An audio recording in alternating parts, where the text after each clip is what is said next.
Going back to March, when we kind of knew something was happening and the coronavirus was being widely talked about, I think we still hadn't really understood what it might look like to go into lockdown. We'd had information coming through nationally around a spike in domestic abuse. It also made sense. It made sense that if you are at home with your abuser, then that abuse will be more concentrated, more sustained. I was working from home. It got really bad. I wasn't allowed to do my conference calls and had to sit in my car. He even threw my mobile in the garden. I tried to stay out of his way as much as possible, but it was harder at the weekends. Sometimes I wasn't allowed to sleep in my own bed. It had always been manageable. We'd get up and go to work every day, but if I was ever late home, he'd phone me, screaming. I'd have to make him a meal from scratch every night. My work asked me to drop something off, but he told me that if I left the house, I wouldn't get back in. I'd even go out to the bin and get locked out. I lost all respect for myself as I had to shout to get back in. My son heard all this, and it badly affected him. He would tell me he didn't want to see my face until another day, and I had to sleep on the couch. He told me I couldn't go upstairs for the whole weekend. When lockdown happened, we were unable to see people face to face. At first, we weren't as busy as people didn't realise that our service was still open. But when they did realise, we became very busy. Other agencies were referring clients to us.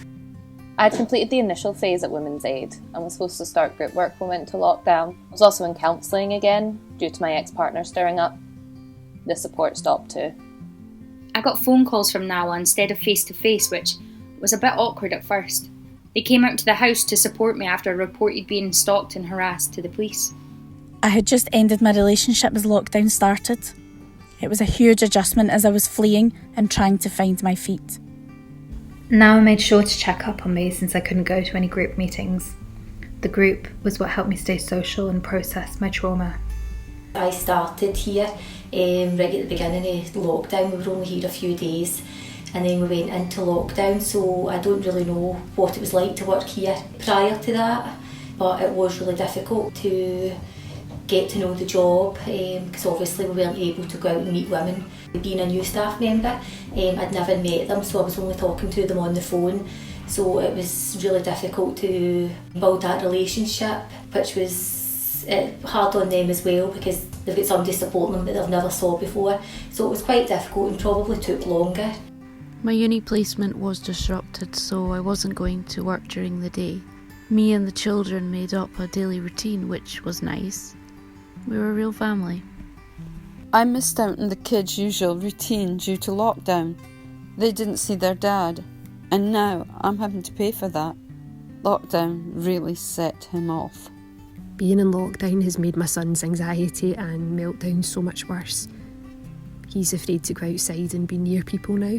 What's happened is when lockdown started to ease off, more and more women have came forward and explained that lockdown was actually really hard for them, and if abuse was already present, it got a lot worse.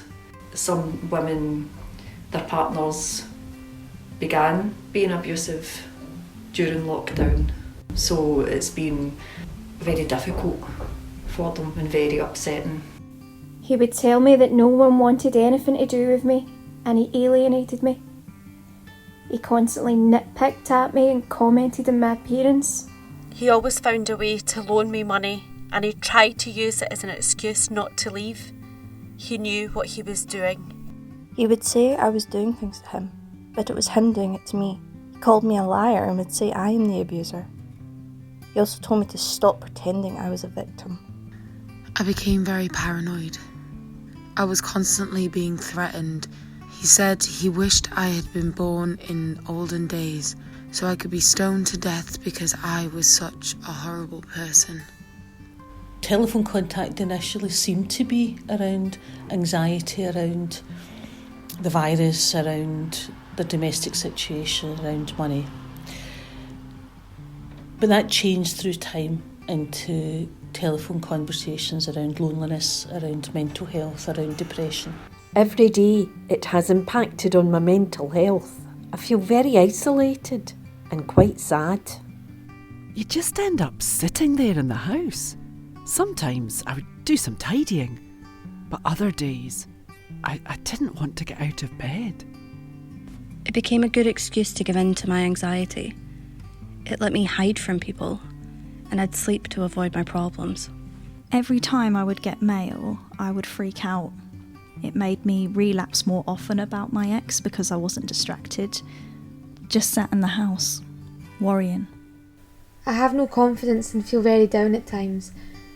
I'm on antidepressants now and I'm concentrating on myself and my children from now on. I can't leave the house. It feels like they've taken everything from me. I don't even want to answer my front door to anyone. I feel like I need to get away from it all and move. I feel like that would help my depression, stress and anxiety. This is the lowest I've ever felt in my life. It was hard because you couldn't go anywhere. You missed out going to the office every day for the groups and all the rest of it. And now I'm a lot happier because I can come in whenever I've got a shift, working on the front desk, or if there's any other things we do, and the staff have been great. The day I kicked him out, I knew he needed to go. I think he was going to make me crazy, and he was trying to make me dependable on him. I've taken him back in the past, and he won't believe it's over.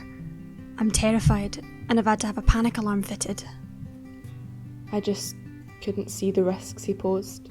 He's a monster. I don't trust anybody now, and I don't want a man in my life again. I tried to keep the friendship going as he was saying all the right things. He was like a knight in shining armour. I do have to say that if it hadn't been for the attitude and commitment of our staff team, then we would have been unable to respond in the way in which we've responded. And I'm very proud of the fact that we have managed to continue to respond to the needs of women in North Ayrshire who are experiencing domestic abuse while juggling the challenges that the pandemic's brought. Thank you is not even enough for the way Women's Aid have continued to help me throughout this. The reassurance that they're there for me has such an impact on my life. I don't know what I would have done without that support.